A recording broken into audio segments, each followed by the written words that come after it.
My name is Rachel Chapman, and I'm going to tell you a story about how I got hurt and how my life has changed since then. It was 2010, and it was a couple weeks before my wedding. My friends were throwing a bachelorette party for me in my hometown of Virginia Beach. And after a night of dancing and having fun, we decided to go back to my friend's house and go for a swim. And I remember running upstairs and throwing my bathing suit on and going down by the water, and out of nowhere, my friend just playfully came up behind me, pushed me into the water. I went head first, broke my neck, and my life was changed forever. It was so surreal, it felt like a dream, but I remember popping out of the water, and one of my friends was right there, and I looked at her and I said, "This is not a joke, you need to call 911. And in a moment of, we were just so scared, we actually decided, let's get her out of the water, which is something that is very dangerous to do. But they pulled me to the side of the pool, and I think the moment I realized it was really bad was I was looking at the water, and my legs were dangling in the water, but I couldn't feel them. I couldn't feel the wetness. I couldn't sit up. I couldn't move. And in that moment, I realized this is serious, and I, in that moment, really felt like it was permanent. I remember lying on the side of the pool, and my friends were around me, and the EMTs got there really quickly, but I looked at one of them as they were putting me on a backboard, and I said, "Please don't beat around the bush. How many people walk away from something like this?" And she looked so scared to tell me the truth, but she said, "In my 30 years of doing this, maybe one person."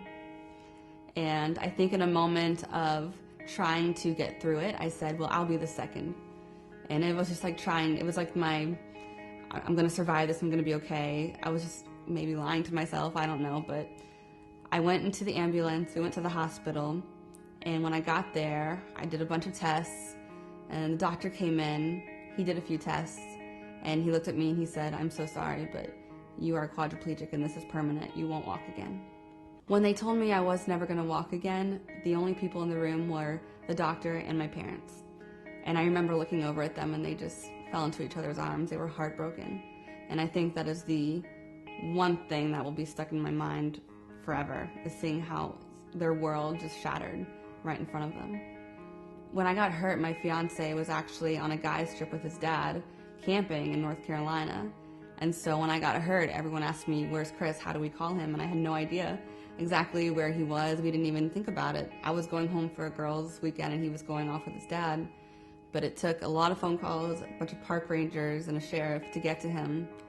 And he thought it was another family emergency. He would have never imagined that it would be me that would be the one who's having an issue. But anyways, my mom called his dad.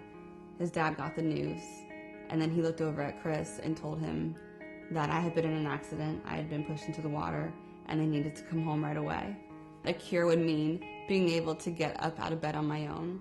A cure would mean being able to hop in my car and close the door and not have to worry about a wheelchair. A cure would mean not having to worry about what food I'm ordering at a restaurant because I can't pick up half of it. There's just so many little details that I have to think about in my life now, and I'm scared, honestly. I don't know where I'm going to be in 10 years with my injury if there weren't a cure. There's just so many things that can happen with the spinal cord injury that people don't realize. It's not just, "Oh, I can't walk." It's, "Oh, I could get a pressure sore that could cause an infection. I could get pneumonia and that could kill me. I could get heart disease."